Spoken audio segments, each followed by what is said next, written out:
From Bengals Stadium here in Blaine, it's time for a cat clash in girls softball as the Centennial Cougars travel to face the Blaine Bengals in Blaine's first game of the 2023 season.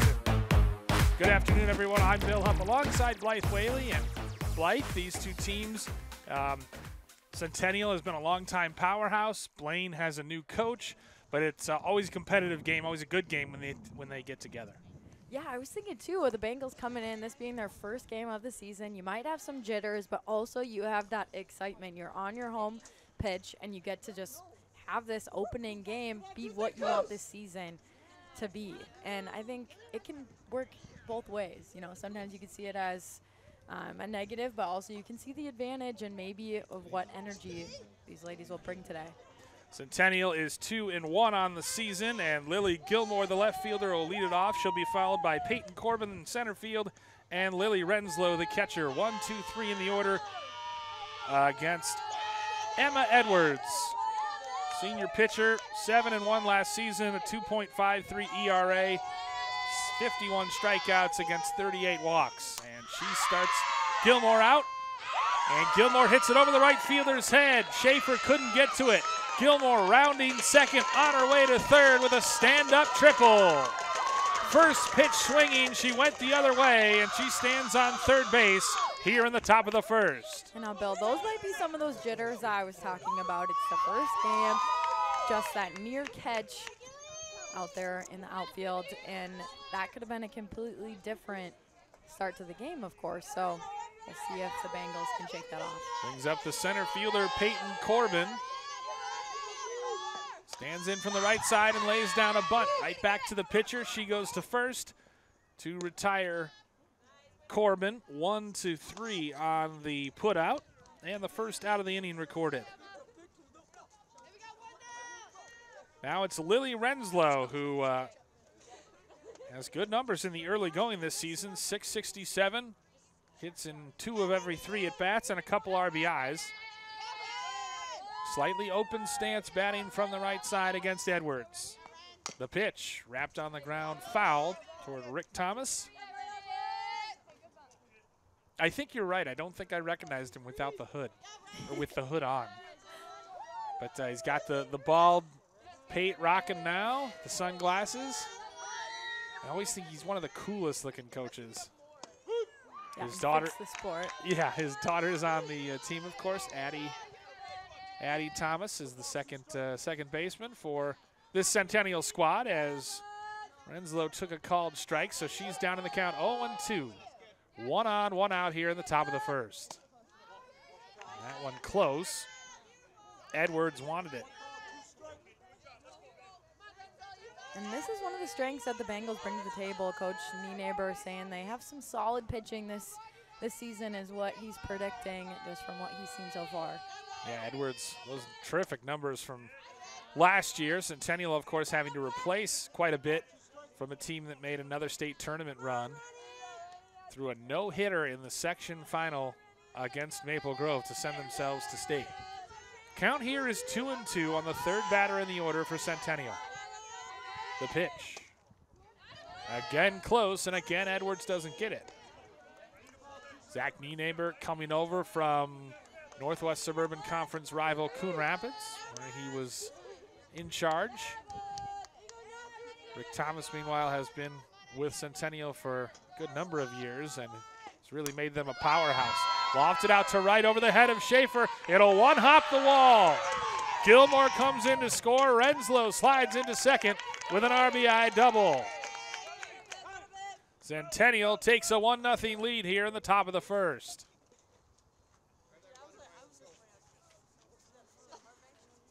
And Blythe, how about the early going trend going the other way? And poor Schaefer has had a couple tough balls to deal with. Yeah, again, early in the season, a lot to have to shake off here early in this game especially. But something for Centennial that I think is interesting, Rick Thomas saying, preaching just team chemistry. That's something they're working on this season. And, of course, when you're having some hits like that early on, it can help build that team chemistry as you're all able to celebrate that together. For sure, as Lily Renslow drives in already her third run of the season, which leads the team Riley O'Connell, the pitcher, standing in, trying to help her own cause. And they're going to do a pinch runner as Brooke Helseth. Nope. Brooke Helseth just out to hand the base runner something. And actually, there's a pinch runner in the game. Courtesy runner, maybe? Madison Well. Standing at second. O'Connell fouls that one back.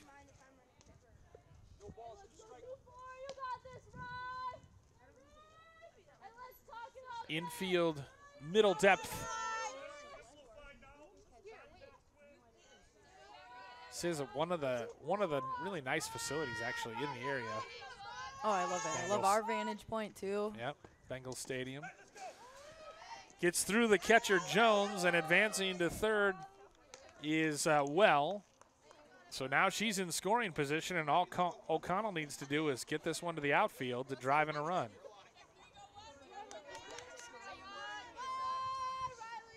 I wouldn't call it warm. I mean, it's breezy out, but at least the sun is shining here in Blaine.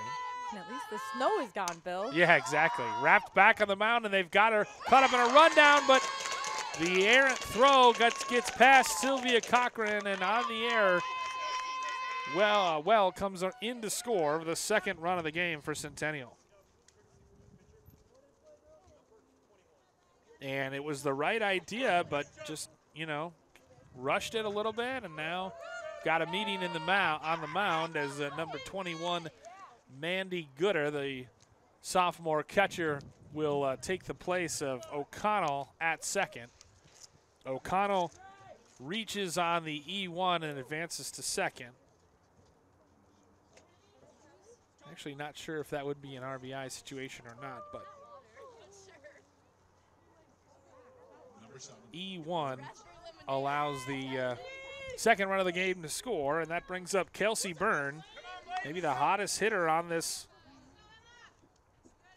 Centennial team to start. 429 already. She's got a homer, an RBI, and 5 stolen bases in that 5 slot. So Kelsey Byrne, apparently with speed to burn, the right fielder. Got a runner at second, 2 in, still just 1 out. The pitch turns and bunts down to third base. Sylvia Cochran up with it, bounces the throw to first. That'll allow the run to score as Gooder crosses the plate. Third run of the game comes across, and I think we're going to give that an infield single, as that would have been a close play regardless, but the bounced throw allows the runner to reach, and the line keeps moving for Centennial. Yeah, this is something Centennial, while the momentum is with them, how can you just continue to knock in some runs, give yourself a good lead? Because obviously Blaine has the potential to be able to counter, of course, when they get on the offensive side. And Byrne swipes her 6th stolen base of the season on the first pitch. Jones' throw was late. Byrne stole second comfortably. So she's got an infield single and a stolen base here in the early going. 3-0 Cougars. As, again, they look to, like you said, continue to pile on the pressure. Brooke Helseth playing third today, standing in from the right side. Feels like there's just constantly been a Cougar at second base this whole inning. She turns and squares to bunt and pops it up. First baseman Way couldn't get there in time. Edwards could desperately use a strikeout right here.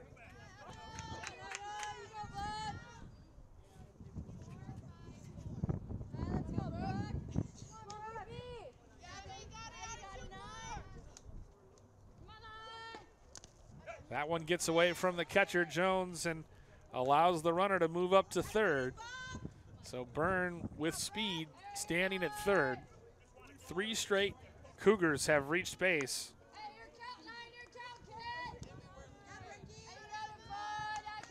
Not sure if that would have been ruled a pass ball or a wild pitch, but regardless, Byrne stands at third.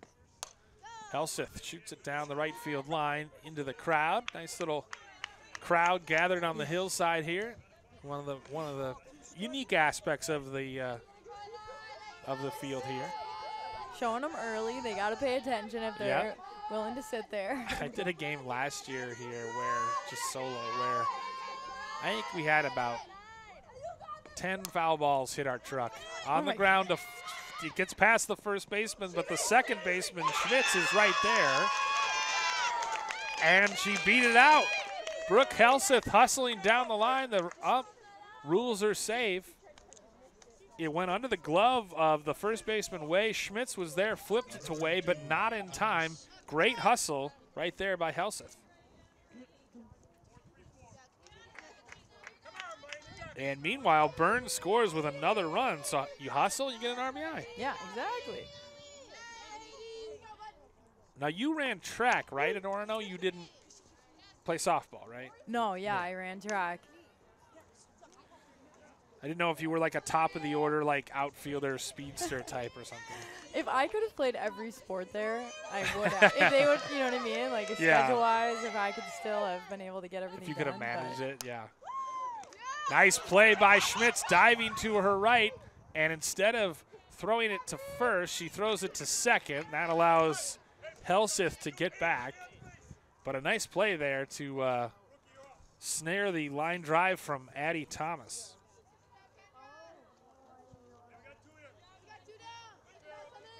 So that's the second out. That retires. That ends a string of 4 straight Cougars that had reached, 3 of whom had scored. It's been a productive inning, to say the least, for Centennial. And that brings up Lily Cummins, shortstop, leads the team with 4 runs scored, hitting .286 on the young season with 3 stolen bases. Infield in at the corners as Cummins looks at a ball wide. What have you thought of Centennial's first half inning? Yeah, it's awesome. You can see maybe also just what it's done for them to have a couple games under their belt. Coach Thomas saying they had a rough start to the season this year. Every game since been getting better and better. And this one, of course, I think so far he's just going to be able to say the beginning of this game was great. Throw down to second, and Jones throws out Helseth trying to steal, and so that will end the inning. But what a productive inning it was. 4 runs come across on 4 hits, 1 error, and nobody left on base. We head to the bottom of the first. Centennial off to a fast start, leading 4-0 here on North Metro TV. Lino Lakes is the gateway to the metro area, just minutes north of Minneapolis and St. Paul. Conveniently located on I-35W, this growing city still maintains its North Country feel. Lino Lakes is a safe, fun, and affordable community that values its award-winning schools. Outdoor lovers will discover miles of hiking, biking, and water trails. Growing businesses will find premier development opportunities with great freeway visibility and ready to help your businesses grow. Come to live, work, and play in Lino Lakes.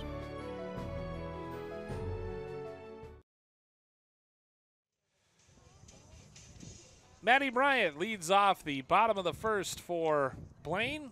First batter of the year for the Bengals, who have not played a game yet. It's kind of weird. Centennial has played 3 already. Blaine, I don't even think has had one scheduled, or at least on their schedule on the softball hub if they have. But Maddie Bryant, .364 hitter last year, 13 stolen bases, led the team in doubles with 9. And she leads off the game and the season for the Bengals, and she swings through the first offering from Riley O'Connell. O'Connell 1-1 this year, a 3.50 ERA, 12 strikeouts, and 5 walks. Yeah, Coach Neighbor saying their offense is a strength for them, and looking forward to seeing that. Bryant down in the hole 0-2 as she fouls that one off. He was also saying that they were trying to get a game on the schedule, and they weren't able to. So through that time, trying to figure that out, get a scrimmage even, but it had been 3 weeks now since they've had a scrimmage even. Yeah, so tough in Minnesota for spring sports. O'Connell rocks and fires, and it's called strike 3 on the outside corner. Backwards K to start the day for Riley O'Connell. one looked a little off. Nice frame job by Lily Renslow. We have our first left-handed hitter of the day, Kylie Peterson, the left fielder. It'll be Caitlin Way to follow Peterson here in the bottom of the first. Wrapped on the ground, but foul. Kind of like the all-white catcher's gear that Renslow is sporting. Looks like a stormtrooper. Yeah, it's true. Infield in for the speedy Peterson. Isn't there a new one of those coming out too? I think so. There's always a series or a movie coming out. I can't follow it. Outfield very shallow as well.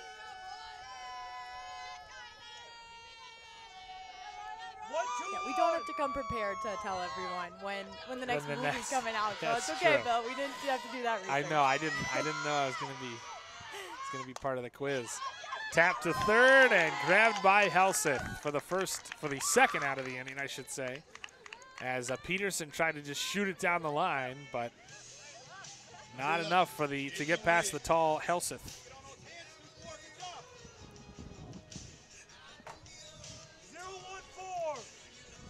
So the first baseman, Caitlin Way, had some impressive numbers last year. 382 hitter, 5 homers, 27 RBIs. Led the team with those 5 home runs, batting in the third spot. 2 down, nobody on. O'Connell's pitch on the ground is short. Cummins over to first, dug out nicely by Lemire. And Centennial sets down Blaine, 1-2-3 in the bottom of the first. To the second we go. All Cougars here so far, 4-0 here on North Metro TV.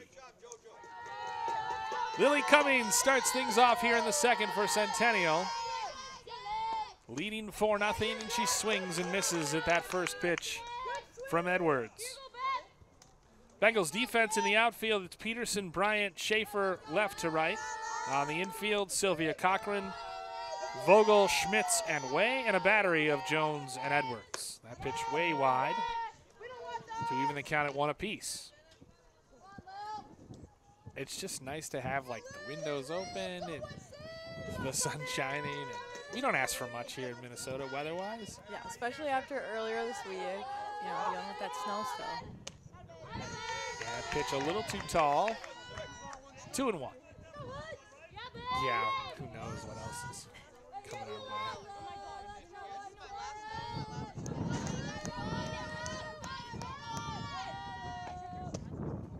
Just off. Edwards wanted it, but the interesting thing about the setup here is that the kids don't necessarily stand in front of the dugout. They kind of stand in front of the area next to the dugout. Yeah. It's sort of a wide. I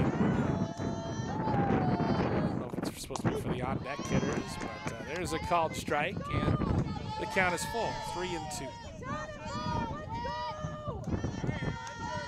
Lily Cummings, as we said, 4 runs, 3 steals, 286 average coming in. She was on at bat when Brooke Helseth got thrown out, caught stealing, and she's aboard here, so look for Cummins to try to steal. First free pass issued of the afternoon. Kendall Seidenkrantz stands in. She's got a triple, hitting .250 on the season. I mean, the most at-bats on the Centennial team is like 10 and 11, so you almost feel silly using stats, but, some kids are off to nice starts as Seidenkrantz looks at a called strike on the outside corner. More and more just about this season. Of course, Rick Thomas still having his daughter on the team. There's still a lot to look forward to. This team coming off of that state run. Yeah, for sure. And, they'll be in the mix again. I think, obviously, Maple Grove will be in the mix. I believe Centennial lost the first game of the season to Champlin Park. Generally has a good program, so.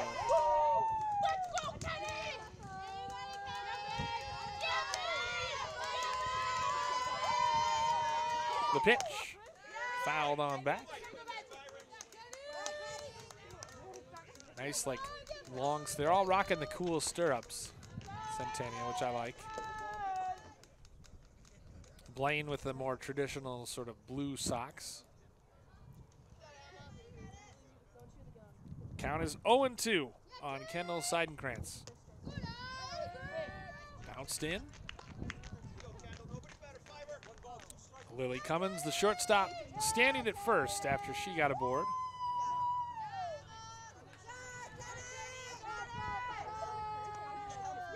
I think this is kind of where the Bengals can start to try to make some momentum if they can get out of this inning. On the ground to third, they go to second for 1, so they cut down the lead runner, and I'm kind of surprised with Cummins having 3 steals that she didn't try to get her 4th there. But True.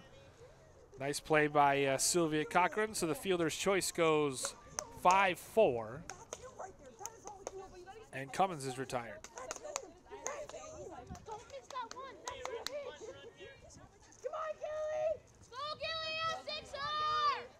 Lily Gilmore stands in. She tripled to lead off the game and then scored. So Gilmore with her second at bat in as many innings, and she looks at the first pitch high.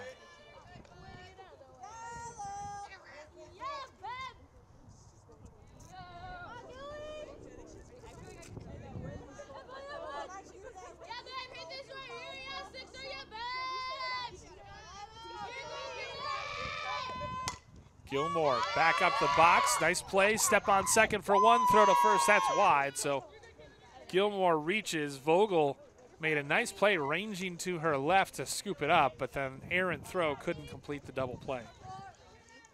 Number 4, Corbin. But that was a nice play by Vogel for sure.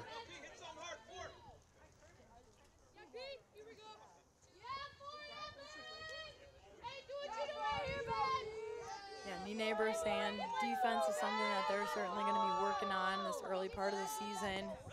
We're seeing some of those errors already in this first matchup for them, but that just can bring them some ammo to go into practice and really hunker down on it, seeing that it affected them here already in this game today. Gilmore swipes second with Peyton Corbin standing in. Corbin wrapped out to the pitcher in her first at bat. 1 on, 2 out here in the top of the second.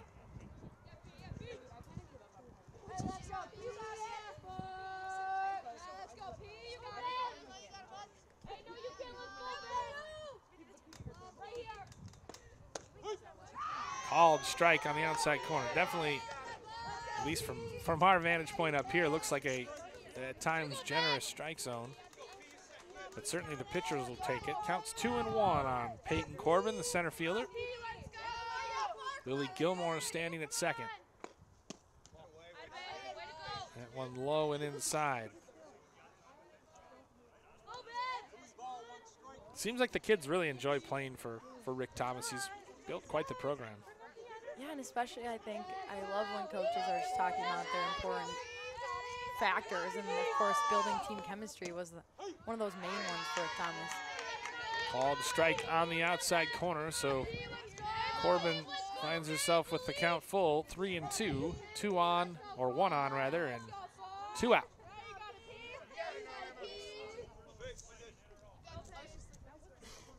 Emma Edwards trying to get out of this inning. Pop fly down the right field line, coming over, and a fantastic catch made by Schaefer as she trips over the hill. Managed to scramble up the hill, though, and make the catch to retire the side. Centennial leaves one after the leadoff walk. Blaine, no damage done in the second inning. Go to the bottom of the second here at Blaine. Bengals trail it 4-0 over Centennial here on North Metro TV. Number 86, Emmy Sylvia Cochran, the third baseman, leads off here in the bottom of the second for Blaine. Still looking for their first hit after Centennial and Riley O'Connell set them down 1-2-3 in the bottom of the first. Slightly open, stands from the right side for the Bengals cleanup hitter, and she takes wide with the first pitch. Have you ever seen a softball player wear 86? 1-2-1. I don't know. Not that I can. Yeah. Don't have to fight anyone for it, probably. No. Shot to right field and a diving catch made out there by Byrne. She misjudged it initially coming in and then going to her left to catch it right on the foul line.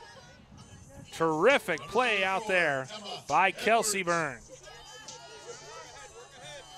Yeah, I love it. We just saw that from the Bengals. Now the Cougars, a similar diving catch. Giving it their all out there. Yeah, the right fielders trading excellent catches, and the no-hitter still intact as O'Connell starts off Emma Edwards with a strike. Edwards in the circle today and also swinging the bat. Trying to get something going with her team trailing 4-0. The pitch inside. Infield at medium depth. Outfield playing straight away for Edwards.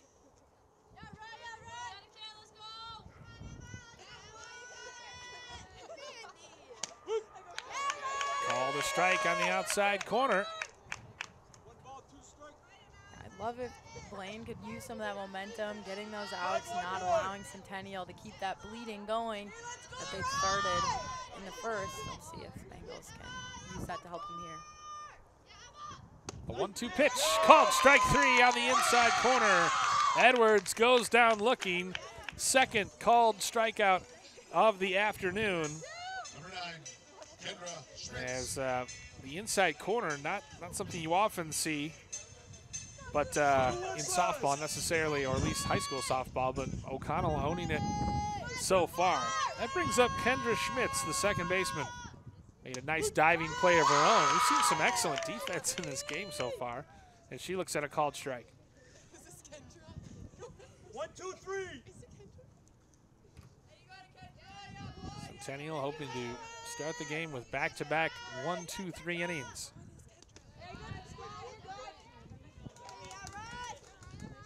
We've called some, you and I have called some fun Centennial Maple Grove games over the years. Oh yeah, seriously, I know. This time of year when it starts to get that exciting part of the season going for them. Feels like those two are always kind of the last dance partners at, in sections. Section 5, and not that there's not other good teams, there is, but Centennial and Maple Grove, at least, ever since really 2018, it's been them. Centennial has had the better of the Crimson recently, and the last time they didn't, the Crimson ended up winning state. I know, that's what you want. It's always hard for the team that beat you to be able to go all the way, but you're also like, okay, at least it was the team that did make it all the way. Yes. And had to sit you down. Called strike on the outside corner. Schmitz was ready to toss her bat, but instead the count runs full at 3-2.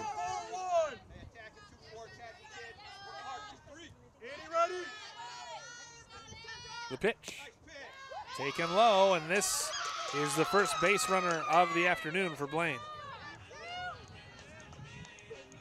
Number 6. Now this is something that Blaine should take note of, having somebody already on first. How can they make sure they don't let this go to waste? Emily Vogel stands in, the 7th hitter in the order, the shortstop. Hit .302 a year ago. Pitch called strike on the inside corner. 1 on, 2 out here for Blaine in the bottom of the second.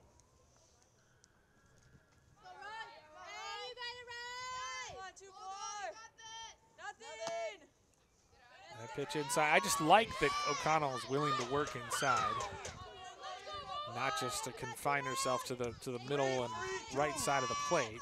That just makes the hitter guess a little bit more.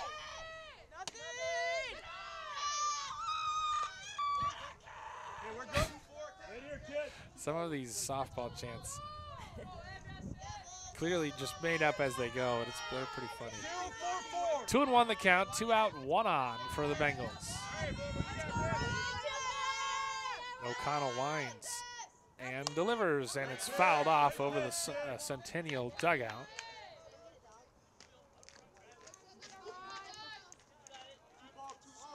Centennial baseball playing tonight against Blaine. And I think Will Welch is going to be starting for them, a future gopher for Centennial. And he struck out 16 straight batters at one point in his first start of the season against Tino Grace. That's so impressive. Glad he's staying in Minnesota. And finished with 17 strikeouts, but he must have some pretty nasty stuff. That's so awesome. Told Matt Dean he's got to have his strikeout calls ready tonight. Yeah, seriously. 3-2 count. Riley O'Connell rocks and delivers. And it's right back up the middle underneath her glove to second base. Throw to first, low. Lemire couldn't dig it out. So advancing to third is Schmitz rather. And Blaine has something cooking here as Vogel reaches with 2 outs. Now there's 2 on. Yeah, this is huge for Blaine. Again, what they were able to do defensively there to Centennial last, and now to be able to come on offense, put themselves in position. How can they make it happen? Rick Thomas making the slow walk out to the mound to talk things over. Sarah Klein, the designated player, ready to stand in for Blaine with runners at the corners and 2 out here in the bottom of the second.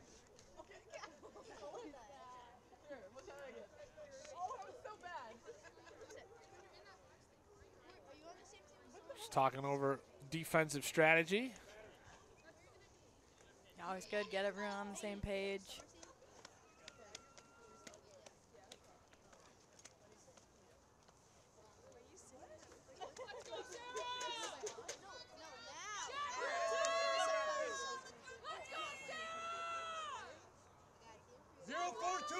Sarah Klein stands in, chokes up on the bat a little bit. I love that Centennial's all got the wristbands to check. Throw down to second. Now they've got the runner trapped, but they're gonna try to allow the run to score. The run does score, and the runner's out at first. So it kind of works for Blaine. Centennial trades an out for a run. I think they would have liked to have tagged before the runner crossed, but Blaine gets one back. They get a run on no hits, still not have a hit, an error, a run, 1 left. We head to the 3rd inning. 2 in the books, 4-1 our score here on North Metro TV. Top of the 3rd here in Blaine, 4-1. Centennial leads. They struck for 4 in the first inning, and Blaine just got one back. Kind of a wild sequence of events. But it's 3-4-5 in the order for Centennial as they look to get something cooking here in the 3rd. Lily Renslow in an RBI double and came around to score in her first at-bat. Swinging first pitch, Vogel up with it, throws. Nice stretch by Way to stay on the base. 1 pitch, 1 out here in the 3rd.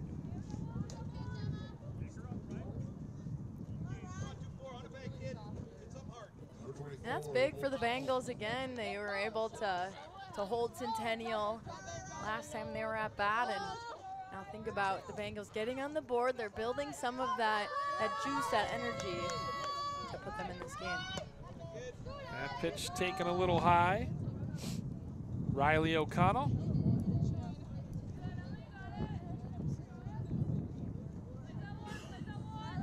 Reached on an error and then came around to score. She hits that on the ground again to Vogel. Who's up with it? Over to first. Another nice play at first by Way. And 2 outs have been recorded, 6-3 here in the 3rd. Brings up Kelsey Byrne. Singled, stole a base, and scored in the 1st. Seems like Edwards is really, Blythe, kind of settled in after a rocky start. And I think that's a little bit to be expected, especially that's what Coach Nienaber was saying, that they're pretty good at pitching, and certainly seeing that as this game has gone on.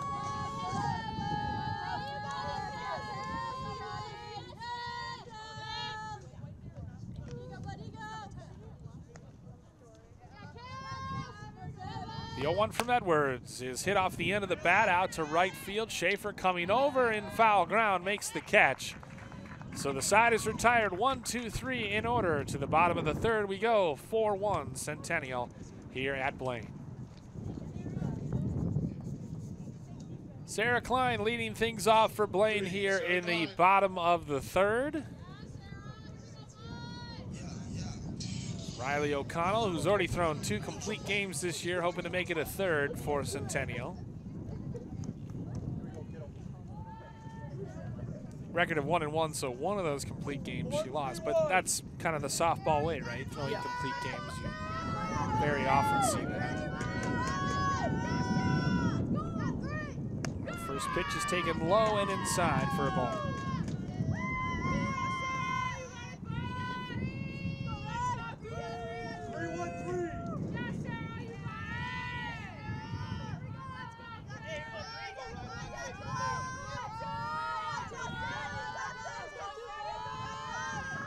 O'Connell's pitch for a called strike on the outside corner. So I played softball, rec softball, and there is a point to this story, but you obviously see the mask that O'Connell is wearing. And it was so interesting seeing all the kinds of masks that people would wear as that pitch is delivered high and wide. Lacrosse masks. Oh, just to make something, yeah. Just to have something where you're like, I'm not standing in that. And some people would wear nothing. And you're like, wow, you're very brave. Motorcycle helmet. Yeah, not like quite. snowmobile. Everything but as Klein swings through that one. Kayla Schaefer would be next, and then the top of the order with Maddie Bryant. Sylvia Cochran, meanwhile, warming up in the bullpen for Blaine.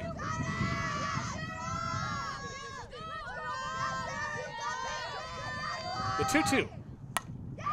Hit out into center field. That'll get down for a base hit. The first hit of the game for Blaine, the first of their season, belongs to Sarah Klein, the designated player.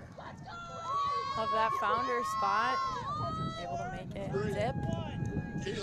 Yeah, just a little punch job out to center. Dropped in front of the center fielder Corbin, and that brings up Kayla Schaefer, the right fielder. Her first at bat of the season. Bengals seem to have found their footing in this game, starting to groove. Yeah, it's tough when you look up and you're like, all of a sudden 4-0. You're down as the first offering is taken for a ball. They'd love to have the first 2 runners reach and roll around the order for the top to the top with Bryant. Hey, ready to make a play here, D. Here we go. One ball, go straight, ladies. No, you can't. You got it right. Yeah, right. Let's go 2 balls. The pitch. Taking a little high.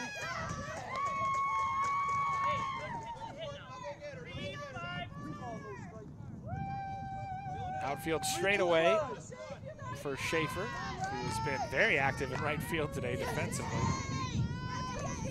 Finally gets a hit.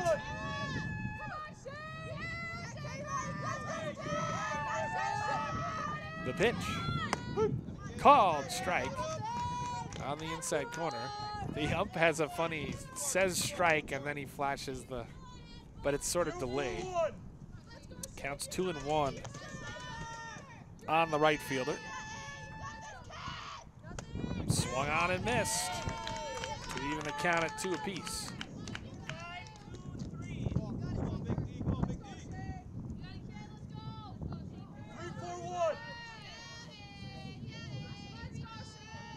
No attempt to steal yet from Sarah Klein, who leads off first.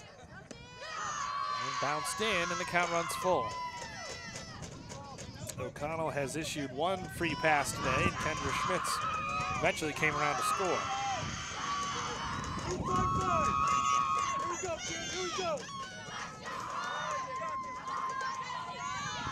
The wind and the pitch. Ooh, inside, she wanted it. O'Connell bending at the knee, at the waist, because she couldn't believe. Thought she had the inside corner strike, but instead, the first 2 runners of the inning are aboard for Blaine. A single and a walk, and now Maddie Bryant, the top of the order, stands in. Bryant struck out looking to start the season. Can't imagine she'll be taking many strikes right now. And then, of course, as I say that, she takes a called strike on the outside corner. 3-3-3. As you said, Bryant, a called third strike to start things. And, whoa, that's another called third strike. Poor Maddie Bryant has had at least 3 called strikes that have looked outside, even from our vantage point. She finds herself in an 0-2 hole, and then it skips in there. 1 and 2, she definitely crowds the plate.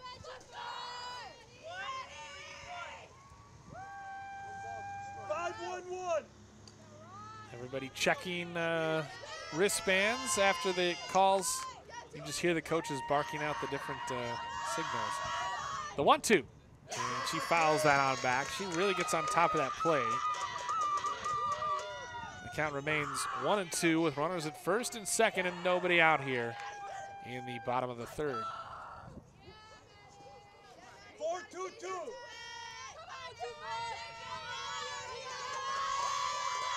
Shading her to pull, so a big gap right in the middle if she wanted to go right up the middle, and Bryant will take time. Yeah, Maddie Bryant, a senior. Sister Jade was awesome last year for Blaine. The 1-2, and she fouls that back. Straight back. Yeah, Jade and her Maddie led the team in stolen bases, top 2 in stolen bases. Jade, I think, led the state. I want to say she had something like 55 or something insane. No, she was great. She was very fun to watch. She sure was. Maddie, of course, the point guard for the Blaine team. Made it all the way to the section final, where they lost to Centennial.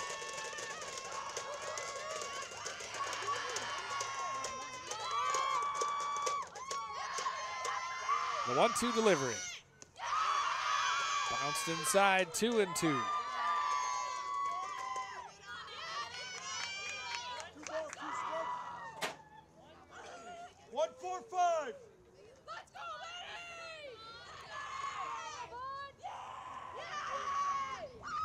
The 2-2.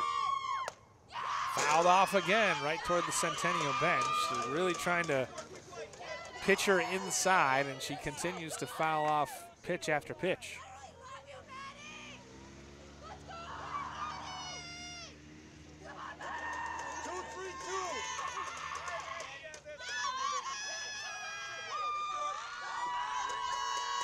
The line and the pitch. Taken high, and she's worked the count full. And the Blaine bench continues to encourage. They know that this is a very important inning for them, having 2 runners on base, some opportunity to get some of these runs back. Indeed, and what a walk earned by Maddie Bryant, who found herself down 0-2 with some questionable called strikes and battled, fouled off pitches, and eventually worked a walk to load the bases with nobody out here, and that's going to earn a mound visit from Rick Thomas as he tries to settle down Riley O'Connell. The board has shut off. It has. What happened to the board?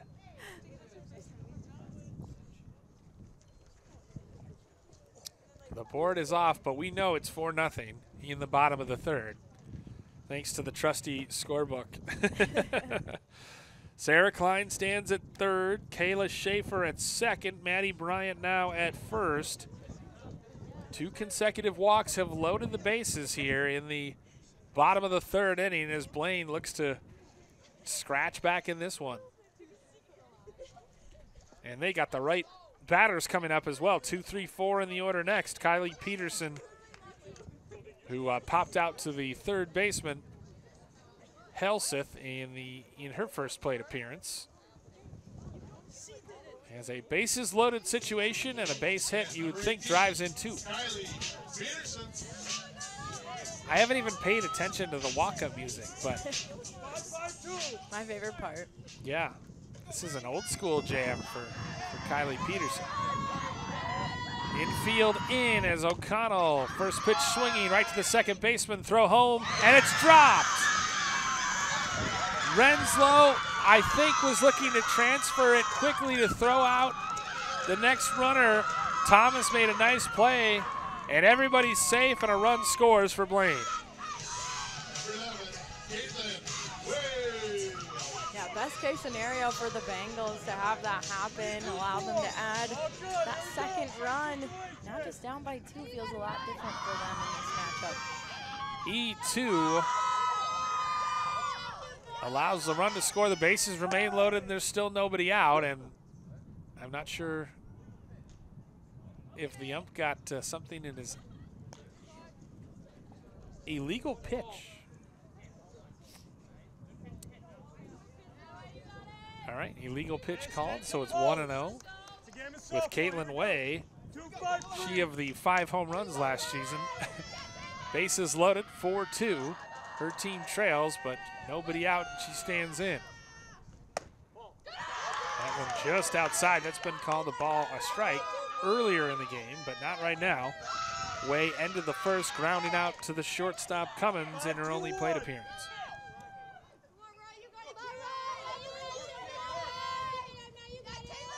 The wind and the delivery. That one's a called strike. Way doesn't agree.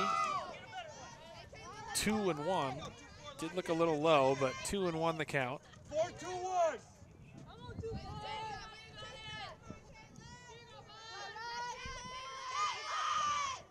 The pitch. Way fouls it on back over our broadcast position. Yeah, the window is open, Bill, so just make sure you're ready. That's true. Net in front of us. I may have flinched earlier. I don't know. The 2-2. Called strike 3 on the outside corner, and Way goes down, shaking her head. Third called looking strikeout of the game. All of them actually have been recorded for O'Connell via the backwards K. So that brings up Emmy Sylvia Cochran, who flew out on a really nice play, a diving play made by Kelsey Byrne in right field. That's a big strikeout recorded, though, by O'Connell, and there's one that's close, but ruled the ball. I like that spot, kid. Good job. Sylvia Cochran and then Edwards 4-5-1. with the bases still loaded here. Bryan at second, Peterson at first, Schaefer at third. The pitch. Called strike. I will say, whatever the umpire's strike zone, he's been pretty consistent in calling that. So you have to know that it's big. You have to be up there swinging. Swing if it's close. To make sure that you're taking note of early. Right, that's a called strike on the outside corner. Again, probably a little off the plate, but you have to know that you have to swing at that if it's anywhere close. Sylvia Cochran finds herself down in the count 1-2 with one out and the bases loaded. O'Connell's pitch. Hit on the ground to third. They go home with one, and then Edwards, I'm not sure if she hurt herself or Sylvia Cochran might have, I don't know, turned an ankle, but she was sort of, I think she's saying that she hit it off her foot, so she started running down the line. And but she looked like she was kind of struggling to get down the line, and the double play ends the inning. So somehow Centennial escapes further damage as they only give up 1 run, and they still have a 2-run lead as we head to the 4th inning here on North Metro TV. An apple core or potato peels. That leftover pizza you promised you'd eat. Ew. Those dirty napkins and paper towels. Stop treating us like garbage. Did you know up to 30% of what you're throwing away could be composted? Composting gives your discards new life, which can be used to improve soil. To learn more about the new organics drop-off programs available throughout the county and get your free starter kit, go to anokacounty.us/organics. 4th inning begins with Brooke Helseth, who singled, had an RBI single in the 1st inning and then was caught stealing.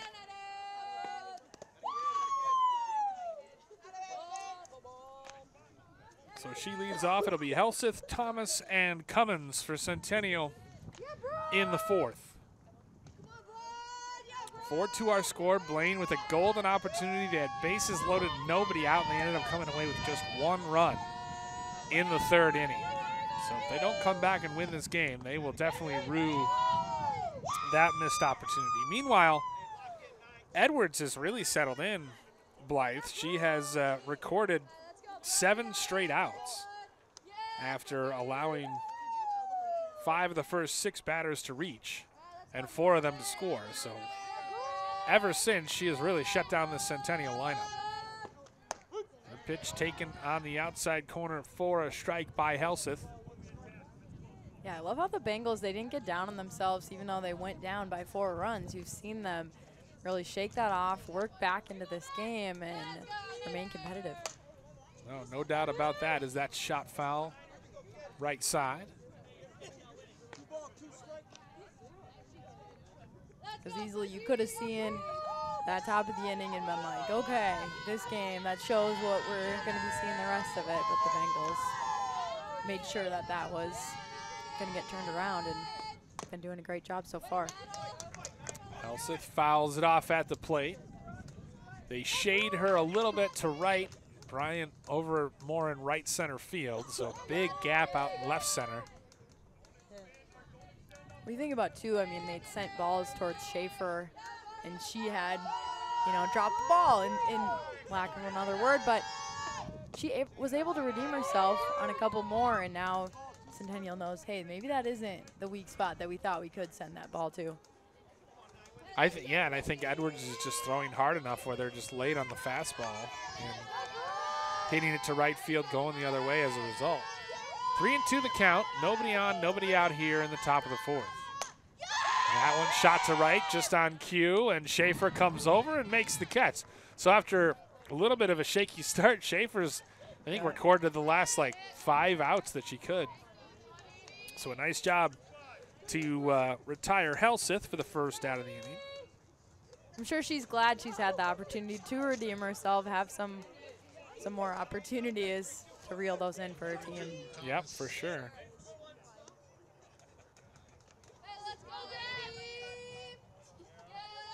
Meanwhile, I'm pretty sure Peterson hasn't had to do anything, has had nothing to do today.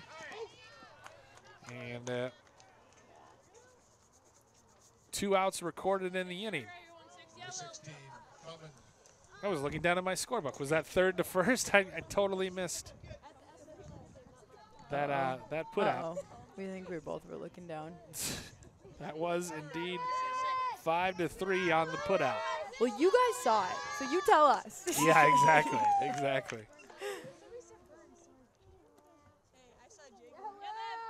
The Reds, the old Reds broadcaster Marty Brenneman used to say the game is on the field, and that is true. You can have all the stats and all the scorebooks you want, but the game is on the field, so you miss a little, miss a lot, as that is fouled off at the plate. It counts 1-1. Well, there's like a bug slowly dying on the counter. Oh, I got distracted. I was like, what is that? See legs moving. Oh, like, boy, yeah. But 'tis the season. That means warm out. Exactly, because that's fouled off to the right. 1-2 the count, 2 out. Nobody on. Lily Cummins walked and then was retired on a fielder's choice. Pretty amazing, though. 8 straight retired. That's bounced on the ground off the third baseman Sylvia Cochran's glove. And that'll be an error as Cummins reaches. E5. So that'll bring up Kendall Seidenkrantz, who reached on that fielder's choice and then was retired on a fielder's choice of her own when Lily Gilmore bounced out to the shortstop.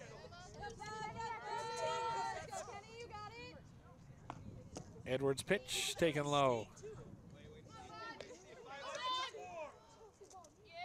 Again, they're shading Seidenkrantz, probably everyone these days, or this game anyway, to right center field. And like you said, why wouldn't you? Peterson has had basically nothing to do out there on left.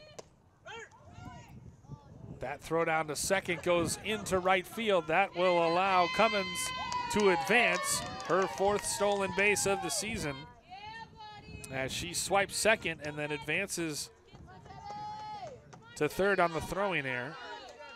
Yeah, great decision, awareness to make her way to third. So she stands at third with 2 outs.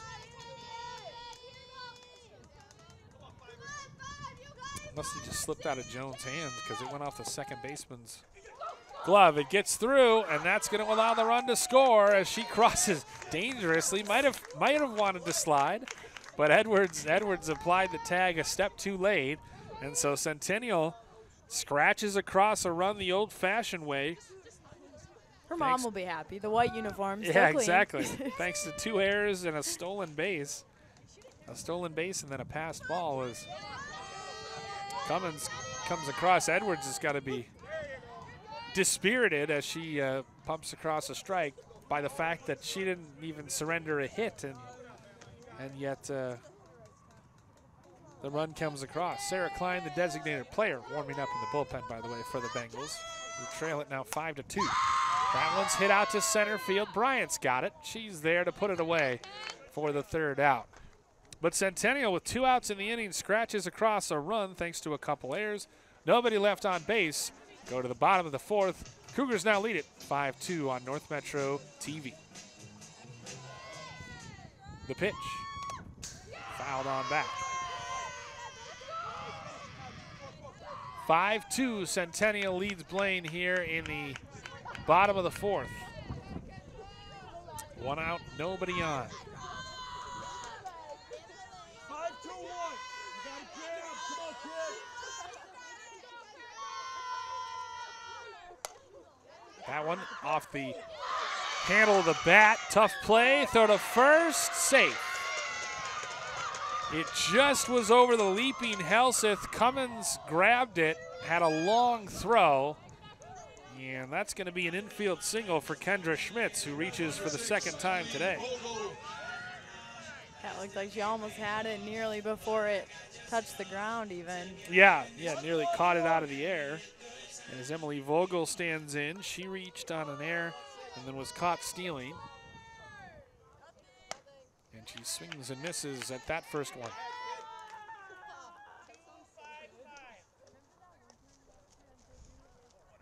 A lot of activity going on, of course, as usual. Blaine boys lacrosse practicing on the turf field behind the right field wall. That one held by Renslow for a moment. O'Connell looking in, just asking where that was. Counts 1-1, 1 on, 1 out. 4-1-4. Make a play, D. Here we go. Sarah Klein, who singled and scored, would be next. Renslow again holds it and doesn't get the call. So 2-1 the count on Vogel. Hit .302 last year. Inside, 3-1.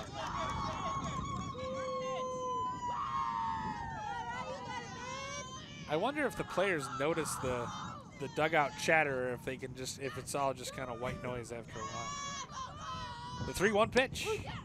Called strike. And that one, Emily Vogel started to drop the bat, and that one was called a strike. So neither side, I would say, particularly happy with the strike zone today. So like you said, the consistency, how can you just be aware of what is happening? Yep, this time Vogel draws a walk, so now with 1 out, 2 runners are aboard.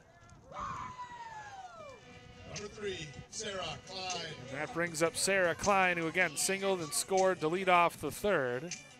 1-5-3. In what was just an inning that could have been so much bigger for Blaine. And bases loaded, nobody out. Centennial managed to get a couple outs at home and a clutch double play to end the inning. That one missed. Kayla Schaefer stands on deck. 3-1-1.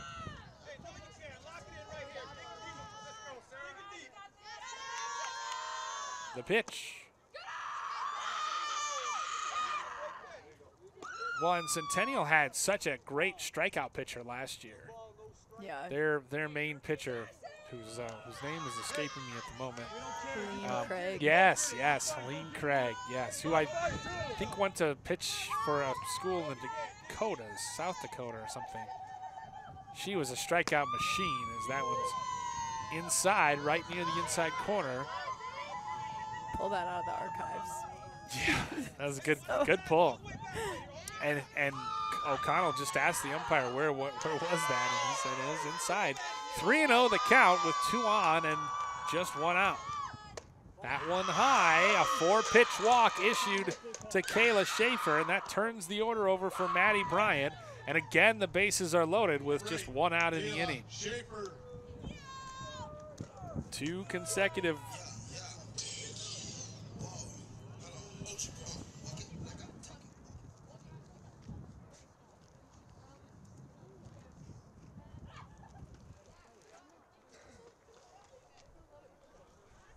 So now it's Schmitz at third, Vogel at second. And actually, this is Kayla Schaefer. Sarah Klein reaches for the second time today.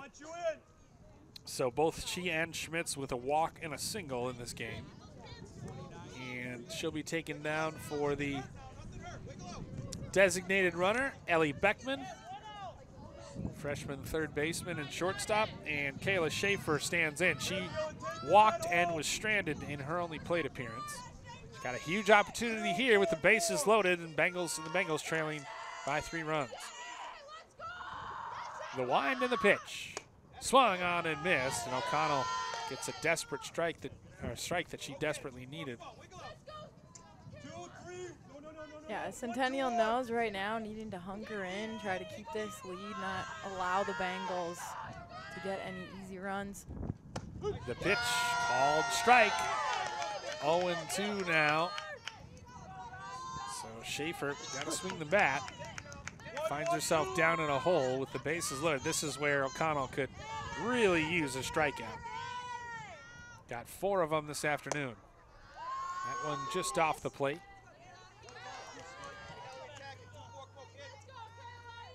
Nearing the top of the hour here, 6 o'clock in Blaine. Which is really relevant information on a tape delay broadcast. That one taken high. Just want to make sure you have the context. That's right. Where we're at. Well, I was more just thinking 6:30 is not happening for us, I don't think. You never know. At the rate this inning's going. 2-2 the count. 5-2 the score. The pitch swung on and missed, and O'Connell records that big strikeout that she needed. 2 out in the inning. Both the outs recorded in this inning have been strikeouts, and if it seems like there hasn't been much action, there's a reason for that, as 4 of the 5 batters have either struck out or walked. So this is the top of the order with Maddie Bryant. And she struck out and walked. She's 0 for 1 officially. Swings at that one and fouls it off. Struck out looking in the first inning and walked and was stranded at second in the third.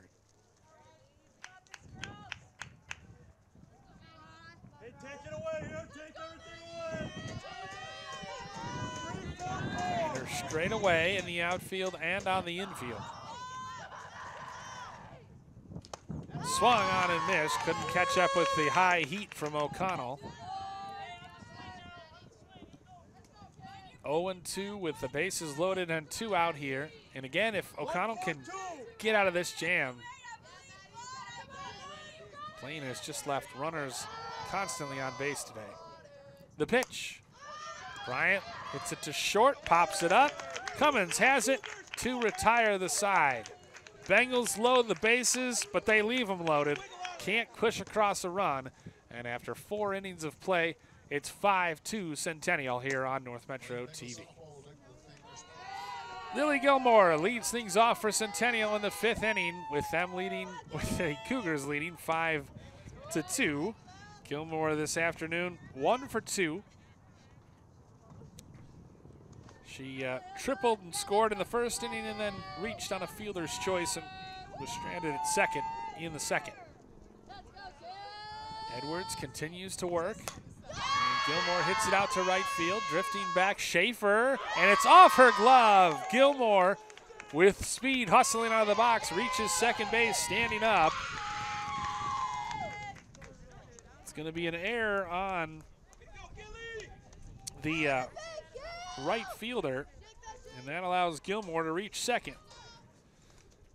And again, just not the most efficient route. Schaefer, I think she just misread it, and ultimately that led her to have the ball hit off her glove, and Gilmore, hustling out of the box, reaches second.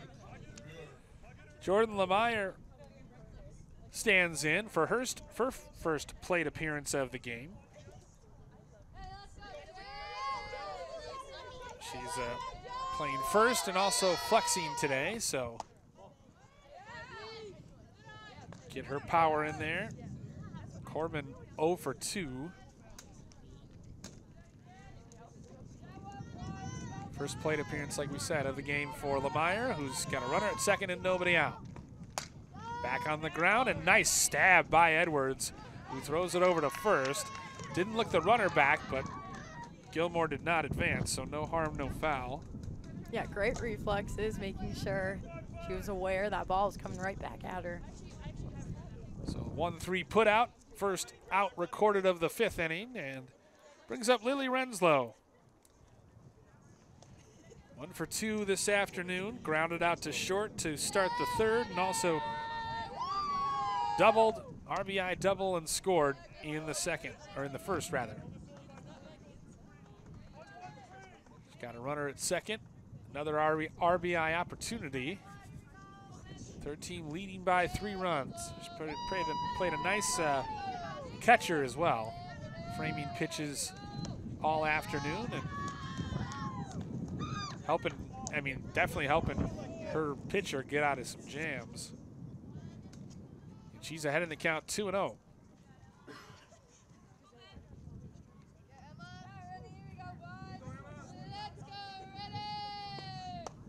Pitch taken high, 3-0.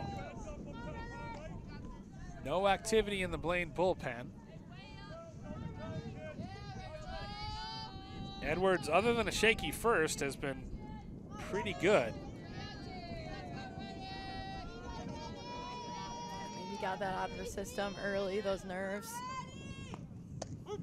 The pitch outside and take called strike. Yeah, I don't care who you are. First game of the season, you're gonna have some jitters and some excitement, some anticipation. The 3-1 called strike 2 over the as that one kind of came back. That was a nice pitch, and runs the count full on Lily Renslow.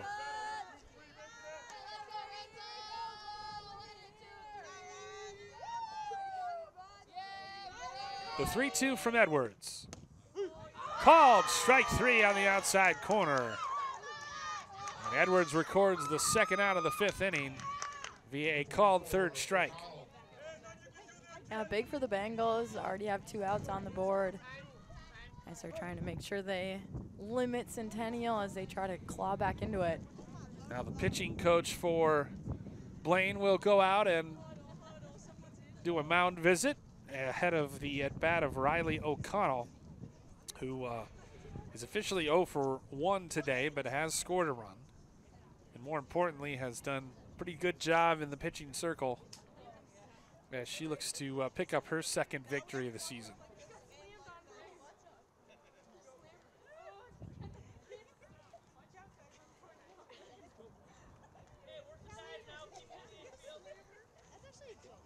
So the mound meeting is done.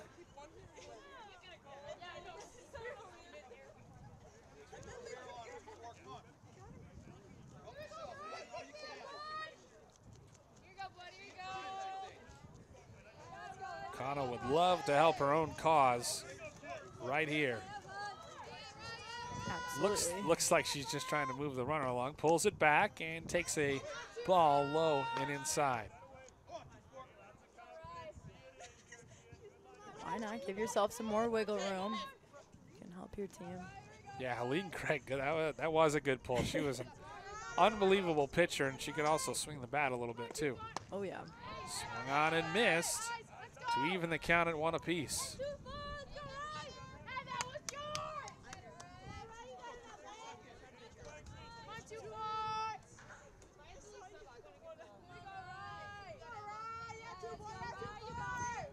Five-2 here in the top of the 5th. The pitch fouled off.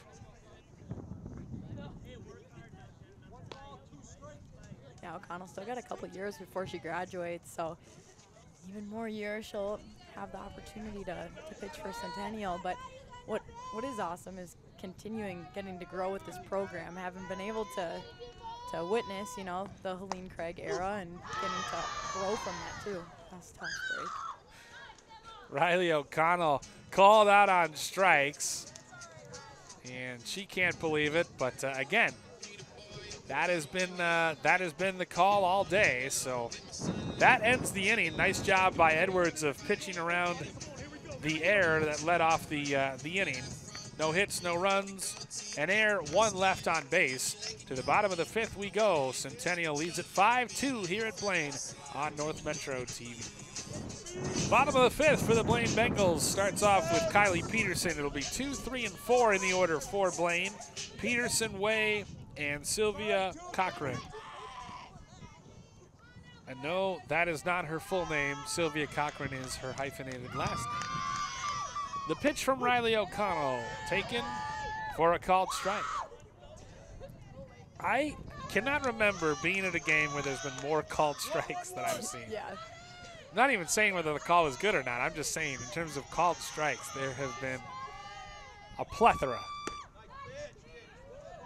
That one taken inside, so the count is even 1-1. Infield in, outfield in as well, so we know Peterson likes to hit it and run. O'Connell winds and fires, and it's on the ground to short. Cummins over to first quickly, and a nice play made to record the first out of the inning. They've got her scouted well, it seems. Caitlin Way standing in. Way could not believe it when she was called on strikes the last time she was up. She also grounded to the shortstop Cummins in her first at bat. 0 for 2. The power hitting slugger. Called strike on the outside corner. 2-4-3. Blaine with single runs in the 2nd and 3rd innings. That's it. Despite loading the bases in both those innings. Nice grab by the catcher Renslow. Yeah, you think about what the score of this game would be if Centennial didn't have that first inning.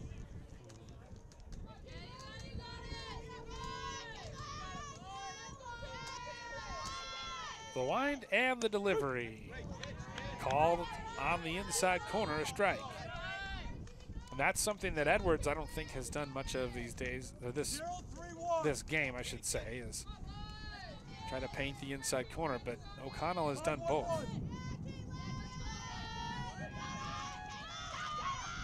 The 1-2 pitch. Fouled off at the plate to even the count at 2.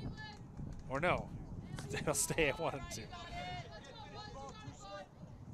The wind's starting to really whip here at Bengal Stadium. Yeah, as nice as it looks outside, it's still nice. But obviously, we're not in the sun either. We are protected. It's a good place to be if it's raining. Obviously, at most stadiums, we're table side. We're right by the right by home plate. The 1-2 pitch from O'Connell. Snagged by Renslow, and the count's even 2 apiece.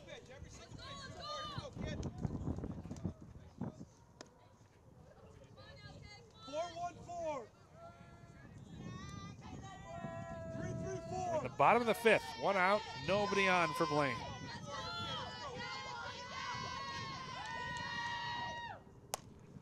It's fisted into left field, shallow left for a base hit. And Blaine's got a runner aboard with one out here in the 5th. Nice job by Caitlin Way to take the inside pitch and turn on it and loft it over the head of Cummins. Yeah, senior leadership, get on base. Again, this is where the Bengals could start to make a move. And you think about, again, as they get ladies on base, how can they use it? You've talked about, Bill, just that they've left some ladies on the base. They got to string hits together, though. They got to string at bats. That one taken outside. Don't think Way is a threat to steal. As Sylvia Cochran stands in. She flew out to right and then wrapped into a strange 5-2-3 double play that ended the bases loaded threat. That ball's taken high.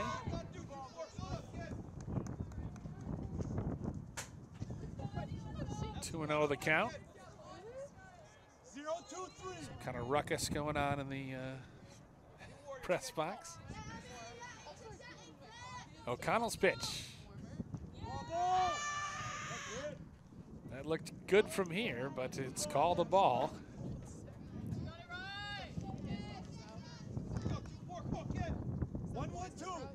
Oh, it was called a strike. Okay. 2-1 the count. With one out and one on. Called a strike on the outside corner to even the count at 2 apiece. Won't someone hit it to the left fielder? No, it Yeah, seems exactly. like the first action of the game just came her way. That one hits Sylvia Cochran, who wears it and takes first. Made no effort to get out of the way, but kind of on the plate.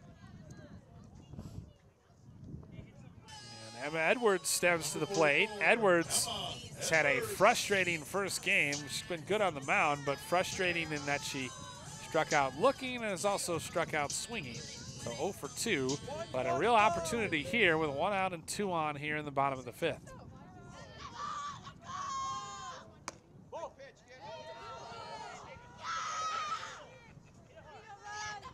Yep, she's got to stay patient. O'Connell's going to make her work for it, that's for sure.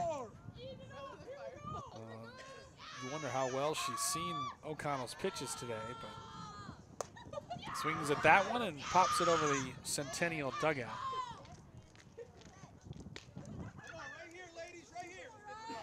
Yeah, our camera person nice and bundled up. Once that sun disappears, and it is starting to get a little cloudy. It is cold. 1-1 the count, the pitch. On the ground, shortstop comes over, flips to second for 1. Thomas can't turn it. So now there's runners at the corners with 2 out. Fielder's choice goes 6-4.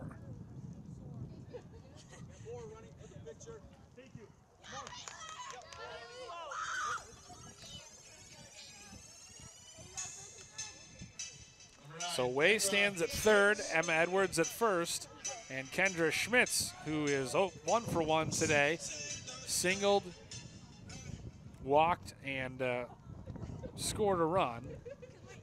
As there's a mound meeting, Rick Thomas not out there, just among the players. With runners at first and third and 2 outs, and another big moment as O'Connell continues to try to strand Blaine Bengals on the base paths. Hey, defensive play, 5-5-4. 5-5-4 defense. 2-5-5. Next few innings, the concentration needs to be on point. Fouled on back. Yeah, for sure. I mean, pivotal moments, but it's stressful to have constant traffic on the base paths, and Connell has done a really nice job limiting the damage and getting big strikeouts when she's needed them most. Yeah, certainly. I mean, the Bengals, they haven't been able to string together more than 1 run when they have been able to get a run in an inning. The pitch, called strike. Renslow bluffs a throw down to third. And once again, if she can get out of this, if she can retire Schmitz, then she'll again have stranded multiple runners. So Coach Rick Thomas was telling me. The 0-2 pitch. Dropped. Would have been outside anyway. Sorry? No, he's just saying that their defense is a strength of theirs that they bring into this season. And we have seen that, of course, tonight to attest to that. Yeah, especially you need a good defense. You don't have a strikeout pitcher like a Helene Craig. In the air to right center field. Coming on in is Byrne to catch it and retire the side for Centennial. So once again, Blaine threatens. They get a single, a walk, but they strand a couple runners. They've now left 7 runners on base. Riley O'Connell getting the job done here. We're through 5 at Blaine. 5-2 Centennial on North Metro TV.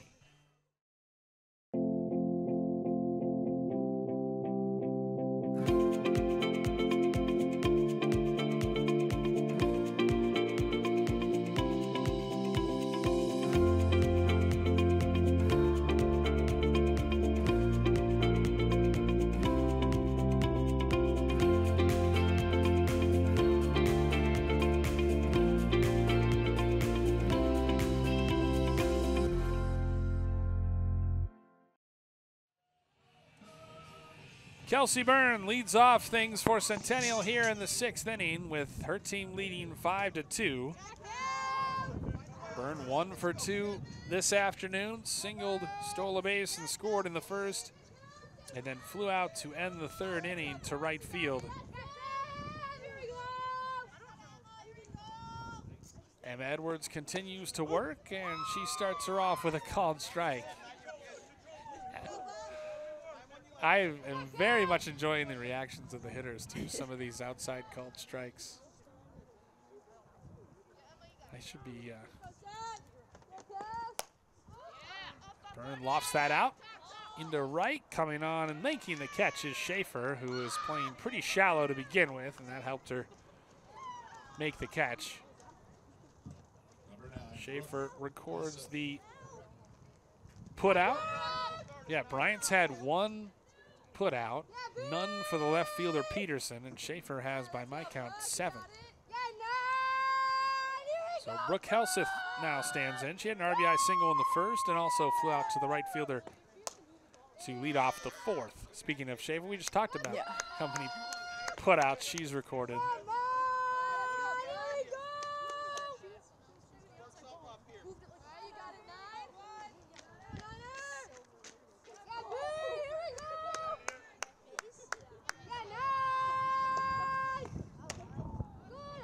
Edwards misses just wide. I keep talking about the strike zone, Blythe, but the window is open. So Yeah, I know.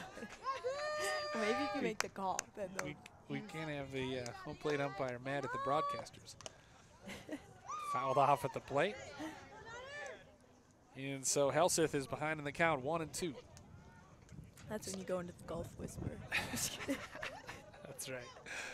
These two teams meeting in baseball as well. Matt Dean on the call for that.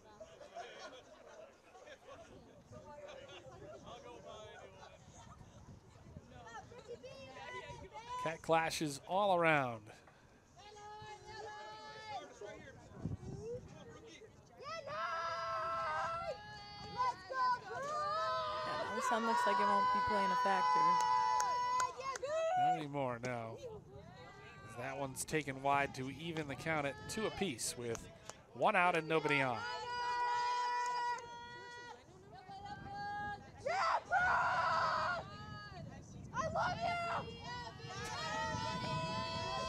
The 2-2. Called strike 3 on the inside corner.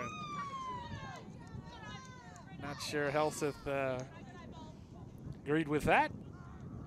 And that's all I'm going to say.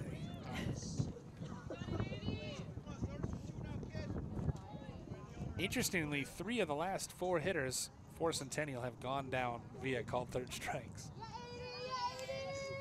And those are the first 3 strikeouts recorded by Edwards. So Edwards dialing up the strikeout machine as Addie Thomas stands in. That's Popped the out. type of performance she needs to have here in these next couple. Looks at a called strike there as she popped out to the second baseman and then also grounded out to the third baseman, Sylvia Cochran. 1-1, 2 out, and nobody on. Bounced to the shortstop, nice play. Low throw could not be dug out by Way. Vogel snagged it in the hole, had a long throw, and the official scorer, AKA this broadcaster, is going to give that a single.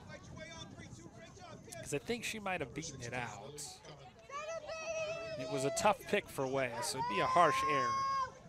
So Addie Thomas gets aboard with an infield single. That brings up Lily Cummins. Cummins walked and then reached on an air and came around and scored in the fourth. She takes the first pitch wide. Reached on an air, stole her 4th base of the season, and then eventually scored, advanced on an air and scored on a pass ball. So Centennial has not recorded a hit since the first inning, if you can believe that play. I know, that's a...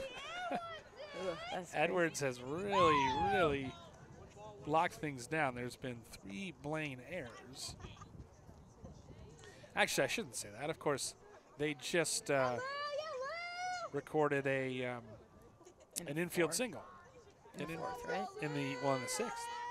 Oh, so... Yeah, I have 2 errors in the 4th. So, but yeah, they just recorded an infield single. So Addie Thomas's single right there was their first since Brooke Helseth had an RBI single in the 1st. Yeah, some of those are judgment calls for sure. 2-1 the count here. 2 out, 1 on, and there's a called strike on the inside corner. So the count is 2-2 with 2 out and 1 on here in the top of the 6th. Centennial has been held in check really by Emma Edwards, but her offense has been a little bit wasteful as she gets the strikeout of Cummins to end the inning. Works around the 2-out single of Thomas. 1 hit, no runs, 1 left. We go to the bottom of the 6th, 5-2 here in Blaine.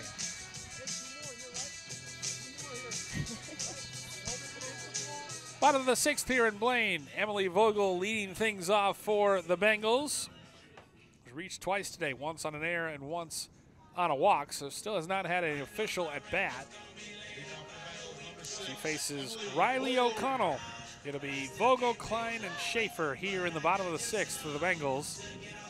Who need some runs, trailing by 3. 0-2-3. Yeah, I think for sure want to at least try to get one of those runs here in the 6th. Just thinking about the record so far this game, not being able to string together a couple runs, even, that it's going to be a tough go for them if they can't get at least 1 here. 3-3-4. Yeah, like we said, they've had opportunities. They have stranded. They've stranded some base runners. 8 total, whereas Centennial has, I believe, just stranded 2.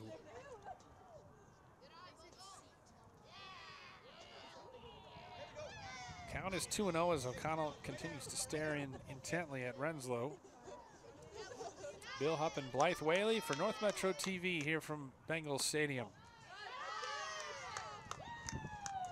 3-0 the count. It's a good start if Vogel can reach. She's got that OBP at 1,000 to start the season. If she can reach here, leadoff runner on, never hurts. The 3-0 pitch. Called strike on the inside corner.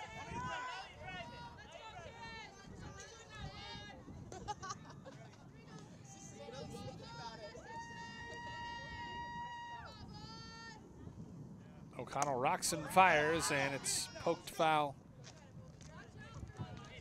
over the right side. Blythe, I'll never forget. I did a Anoka Coon Rapids playoff game. I think it was Coon Rapids. And this one girl had an at bat where she had 18 foul balls. Oh my gosh! She just kept going. And it was all the same play. She just kept fouling it off down the left field line. I can't remember if it was a right-handed or left-handed batter, but eventually I want to say she worked a walk. Yeah. But it was just incredible. Oh my goodness. O'Connell's pitch called, strike 3 on the outside corner. She came all the way back after being down in the count 3-0 to get Emily Vogel, I should say. Sarah Klein, the designated player.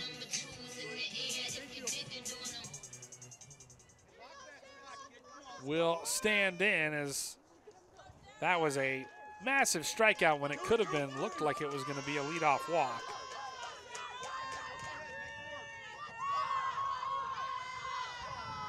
On my count, the 6th strikeout of the day, and 4 of those have been looking.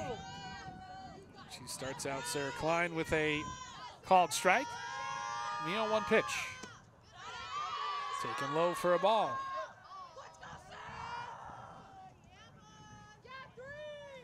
If you had to pick a color bat, what color bat would you pick? Ooh, maybe neon yellow. Neon yellow. Nice. I like it. The pitch. How about you? Popped up. If we could not make a play on it, but it was back near us. I would jump out of the first one. Maybe. Yeah. Well, I do love orange, so I don't know. A white bat's nice, though. Just off the plate. Counts 2-2. 1 out, nobody on. Bengals need base runners. Trailing 5-2 here in the bottom of the 6th. O'Connell rocks and fires, and it's wrapped foul towards Zach Neighbor. I could be wrong, but I'm pretty sure he had a daughter on the Coon Rapids team. His last name sounds familiar. Well, because I want to say that maybe he had a daughter on the team. Done some Coon Rapids softballs. That's fouled right over our heads.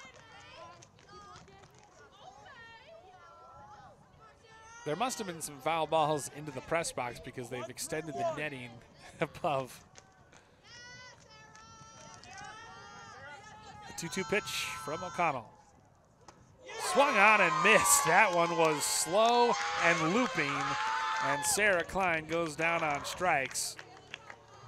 O'Connell seems to be getting more dialed in as the game goes along. Brings up the 9-hitter, Kayla Schaefer. She struck out in her last plate appearance, also walked and was stranded at third in the 3rd. Yeah, we'll see if she learned anything from those experiences to be able to take on O'Connell. Well, O'Connell just seems to be getting stronger as the game goes along, as she starts her out with a called strike on the inside corner.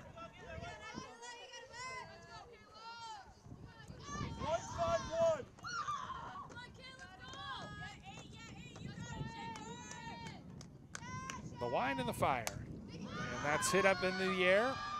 Coming on, and it's caught by the second baseman, Addie Thomas. Bengals go down 1-2-3 in the 6th. Through 6, it's 5-2.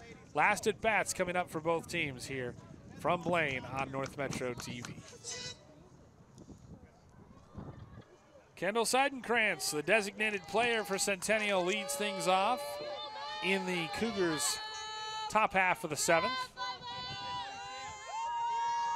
She reached on a fielder's choice and also flew out to the center fielder, Bryant, in her 2 at-bats. And Edwards starts her off with a called strike on the outside corner. Now here, Centennial just has the opportunity to finish things off, put this game out of reach if they're able to look to add some more runs. Yeah, it's a tough opening game for Blaine. Like, hey, play Centennial, the powerhouse state tournament team. I know they're rivals in their conference, but I think if you're Blaine, you would have loved like a couple non-conference warm-ups before you had to face the Cougars. But Edwards ahead 0-2 in the count, and missed high with that one. 5-2 our score, top of the 7th. Bill Hupp and Blythe Whaley for North Metro TV. Cat Clash featuring 2 of our schools. The pitch. Fouled off. Watch out, camera. Is that one near the Centennial dugout?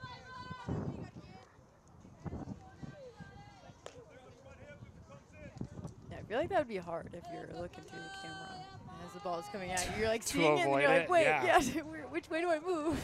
Yeah, and you want to get the shot too. It's a cool shot. A 1-2 pitch from Edwards. Low, good eye by Seidenkrantz. Top of the order will be next in Gilmore and then Lemire.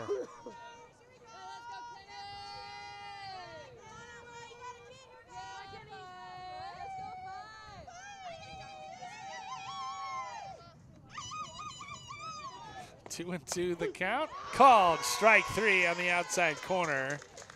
And again, he's been calling that all game, whether or not you agree with it. And so Edwards has settled into a groove as well, retiring the last 3 Cougar batters by strikeout. Yeah, and this is important for the Bengals to not let this game get out of reach. If they can keep Centennial to 5, that would be huge for them to at least have that opportunity to push back in. Wrapped on the ground by Gilmore to short. Long throw, Vogel not in time.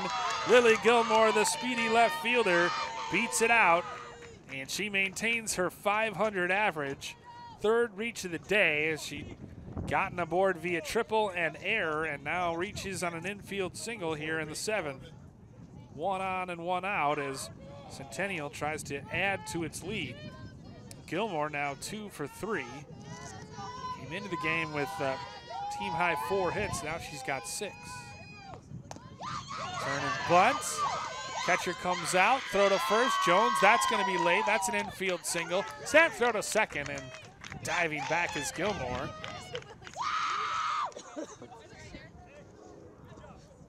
Good effort, though. Good hustle by Blaine.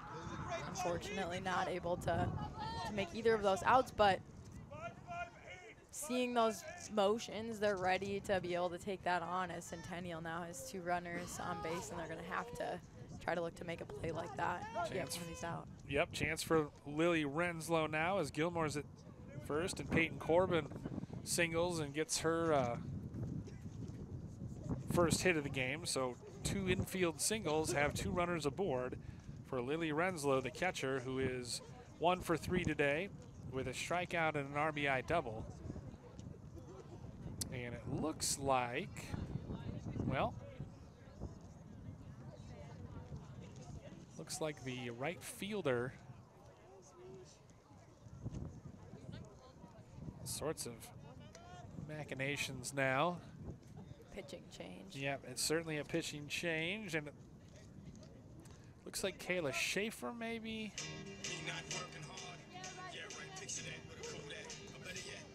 Maybe pitching now as she grabs their pitching mask, and the designated player, Sarah Klein, goes out to play right field. Or no, maybe I guess Schaefer might be. Wait, no. It is, yeah, it is Sylvia Cochran who will be, and so I think Schaefer's going to play 3rd. Okay. And that's why she grabbed the mask. So Schaefer is at 3rd. And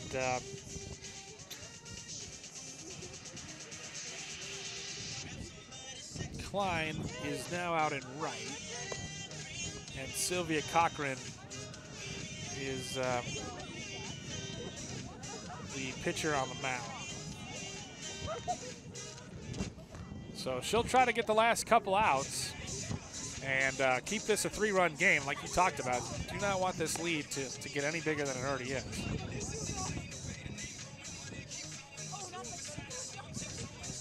Time of the tone, 6:45, by the way.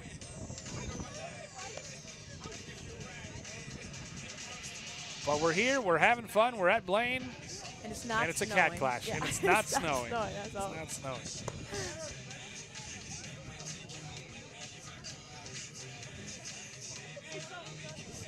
Yeah, Jones came out and fielded the ball and then threw low to first, so.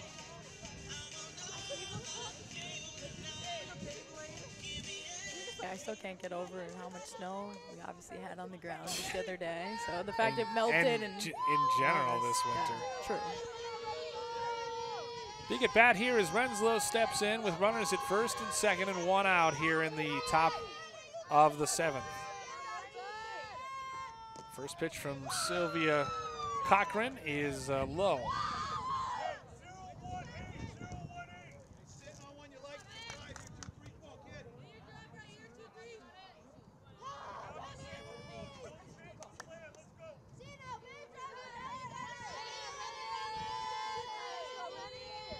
The pitch inside, 1-1, or 2-0 rather. Beg your pardon, 2-0. So Renslow ahead in the count.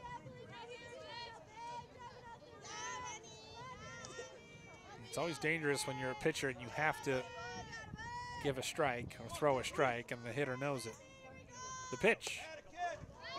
It went off the glove of Jones and allows both runners to advance. So now 2 runners in scoring position, and the count 3-0. Yeah, tough break there for the Bengals. And in one of my sadder moments, I definitely flinched when that went off the glove. It's gonna get you. Oh man, with a fence in front. How embarrassing. The 3-0 pitch. That's taken high. Blythe, there's a reason I'm calling these games and not playing them. And now they'll just put her aboard. So they load the bases. Renslow intentionally walked. And she reaches for the second time today. And it's Riley O'Connor, the cleanup hitter, who reached on an error and scored in the first. Grounded out and struck out. 0 for 2. The pitch. That one taken high. Bases loaded. 1 out here in the top of the 7th.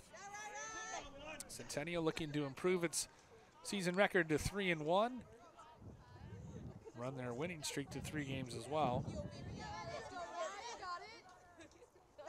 The pitch. Taken low. Sylvia Cochran struggling to find the strike zone so far. 6 straight balls issued.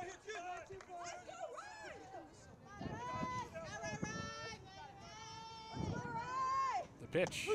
There's a called strike. It's about the last thing you want to do as a relief pitcher when you come in. Well, the thing you want to do really is throw strikes. Bases loaded. Here's the 2-1. Wrapped on the ground, foul, and the count's 2-2.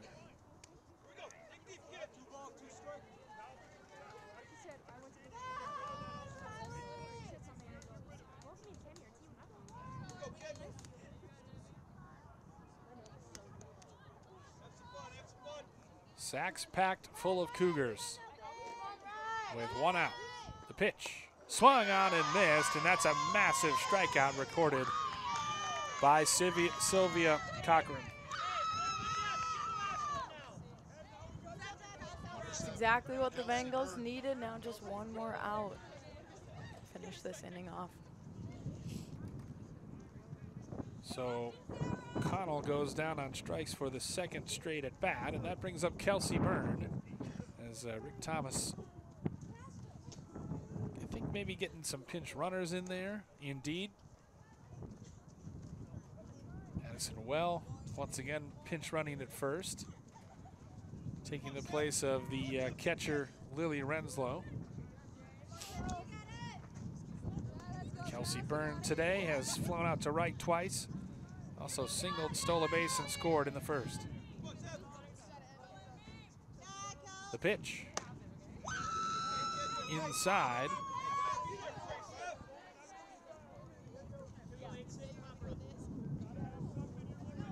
Two out, bases loaded here in the top of the 7th. Centennial threatening to break this one open.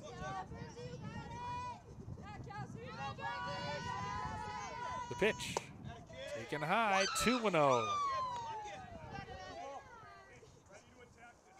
Sylvia Cochran high with seemingly most of her pitches. Yeah, this next one can dictate the game in a lot of ways, just allowing Blaine to be able to get back into it if they're able to get that third out and keep Centennial at 5. Again high, 3-0, and nowhere to put her. 3-0 the count with the bases loaded and 2 out. Kelsey Byrne, the right fielder, at the dish.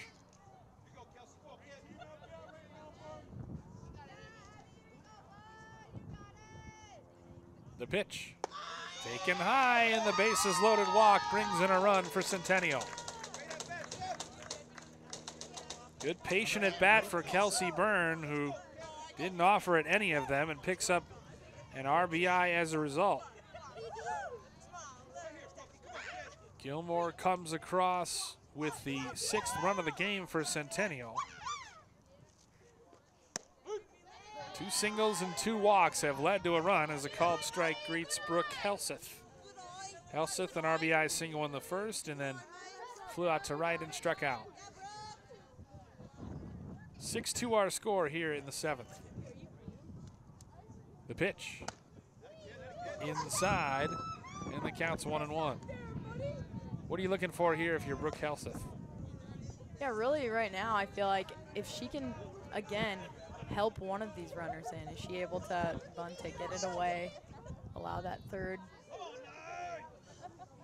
runner to be able to run it in. Again, you're just thinking Centennial, able to help push this one out of reach. Play at the plate, save! Peyton Corbin scores on an almost a swinging bunt of sorts. It's an RBI single for Brooke Helseth, and it's 7-2. That was a close play, but tie goes to the runner, and Peyton Corbin and Brooke Helseth just got a little bit on the ball. All the runners advance, so Renslow is at 3rd, Byrne at 2nd, and Helseth aboard with an RBI single, and that brings up Addie Thomas. And Thomas is hit, and it forces in another run.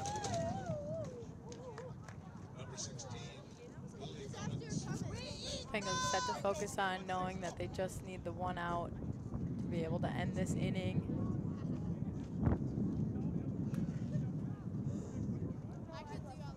And now the catcher going out, and Jones trying to settle her pitcher down. Byrne at 3rd, Helseth at 2nd, Thomas at 1st, Lily Cummins standing in. Obviously, we saw what the Bengals were able to do throughout the rest of this game. This game didn't get as far out of hand as it is looking right now. 8-2 the score with 3 runs for Centennial here in the top of the 7th. Cummins today has scored 1 of the runs, reached on an error. She's 0 for 1 officially as she struck out and walked. She hits it on the ground to short. Long play for Vogel. She goes to 3rd with it and records the out. So smart play by Vogel to flip it to 3rd. And the out is recorded 6-5 to end the inning. But Centennial, patience at the plate, tacks on 3 more runs. And to the bottom of the 7th, the Cougars leading at Blaine 8-2. Last at bats for Blaine, and they'll have the top of the order in Maddie Bryant, Kylie Peterson, and Caitlin Way to face Riley O'Connell, who's trying to pick up her 2nd win of the season and pitch her 3rd complete game. And thanks to a little insurance in the top half of the inning, Blythe, she's got an 8-2 lead and a 6-run cushion to work with. Yeah, big cushion for Centennial, but Blaine just has to work on making sure they're not giving any easy outs here right away. Give themselves a chance to work their way around the bases, have an opportunity to make some of those runs, at least get this game to look a lot closer like it was throughout the main part of this game. O'Connell has missed with her first 2 offerings. Bryant just wants to reach base. She walked in the 3rd. She also struck out looking. and popped out to the shortstop. 2-1-5. Centennial looking to close out their 3rd win of the season. The pitch. Called strike on the inside corner. 5-2-1.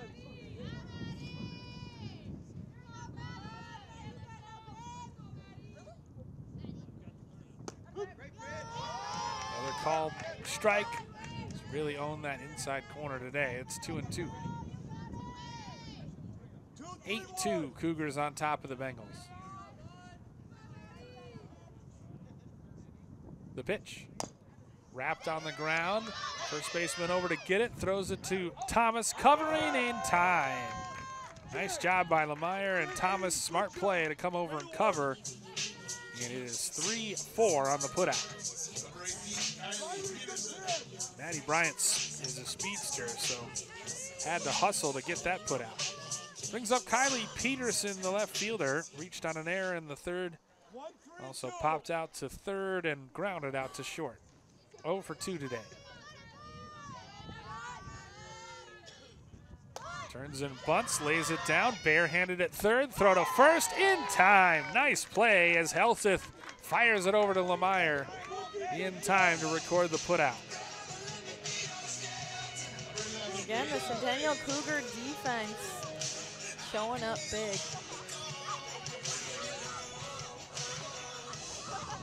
Caitlin Way, the last hope. She singled and was stranded at 3rd in the 5th. Also struck out looking and grounded to short. 1 for 3 this afternoon. 4-3-1. 4-3-1. Finish right here. Come on, ladies. Play now. Riley O'Connell poised to pick up her 2nd win of the season. 1 out away.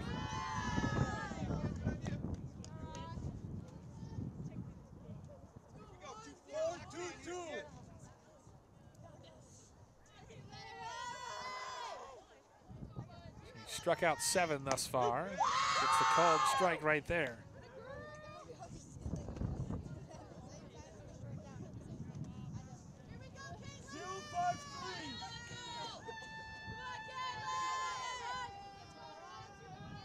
Also walked 6 as she bounces one in there, and it's 2-1 the count. With 2 out, nobody on here in the bottom of the 7th. 3-1-1.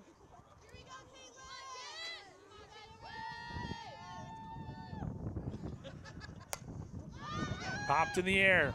Addie Thomas drifts back and drops the ball. Thought that was going to be the final out, but Thomas drops it, and the E4 puts Way aboard here in the 7th. Sylvia Cochran steps to the plate now. She reached on a walk, has also flown out to left and grounded out. Grounded into a double play.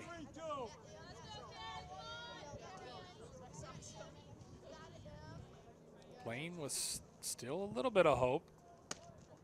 2 outs and 1 on. That one close, but taken wide for a ball.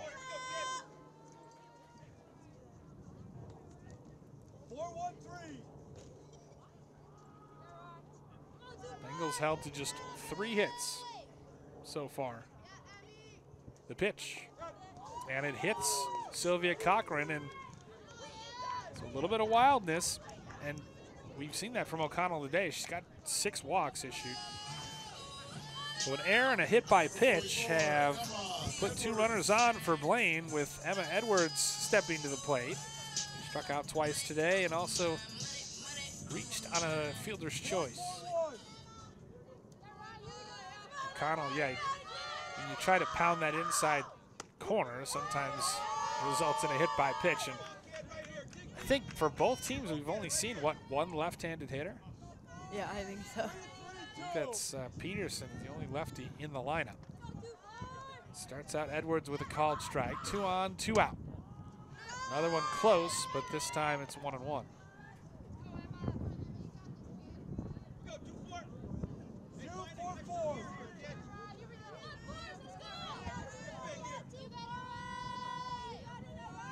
Roxon fires, and it's past 80 Thomas into the right center field gap. One run is in, a second one being waved home. It's a 2-run, 2-out RBI double for Emma Edwards. A clutch hit for Edwards as she sprayed it past 80 Thomas into the right center field gap, and all of a sudden it's a 4-run lead. And how big now, Blythe, do those 3 runs look at the top of the inning? I know, I was just thinking about that too. Obviously, it would have been a 5-4 game if they had been able to hold them in the 7th, but regardless, this is an inning where the Bengals have been able to put 2 runs together, and can they do that again here? They got to string together hits, and both of those runs will be, or one of them anyway, will be unearned.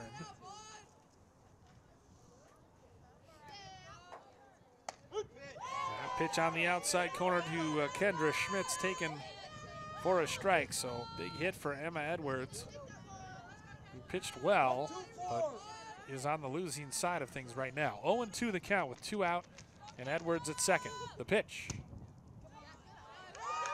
Tried to frame it, Renslow did, but taken for a ball.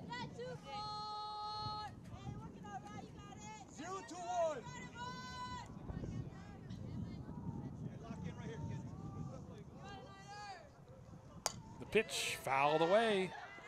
And now how can Centennial close this one out? They're going to bear down and get this 3rd and final out. 1-5-1. Just past 7 o'clock here in Blaine. The pitch. Called strike 3. They tag the runner out, and that ends the ball game.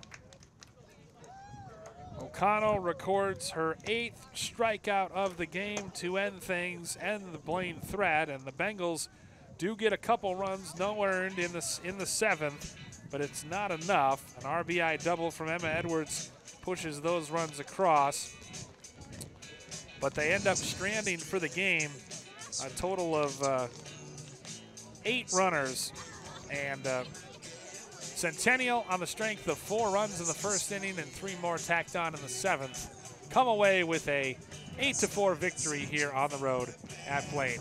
Blythe, pretty entertaining softball game for the Blaine season opener, and meanwhile the Centennial machine just keeps on rolling. Yeah, seriously, you have the opening inning and the closing inning giving us the most action, so the bookends really bring the excitement. Blaine scores 4 runs, but they're only held to 4 hits. Each team committing 4 errors in the game, but really it's the 8 runners left on base by Blaine that ultimately are what doomed them. Just could not take advantage of those bases loaded opportunities in the 3rd and 4th innings. It's that warm-up. The Bengals just getting started, 1st game of the season. Yes, so they fall to 0-1 on the season, and Centennial improves to 3-1. They're on a 3-game winning streak, and they're a young team, but they're building in confidence. And meanwhile, their pitcher Riley O'Connell improves to 2-1 on the season, lowers their ERA down from 3.50. So that'll do it for us from Bengal Stadium. For Blythe Whaley, I'm Bill Hupp saying good night from Blaine. Centennial comes on the road and earns a hard-fought 8-4 victory to improve to 3-1 on the season. Thanks for watching this presentation of high school softball on North Metro TV.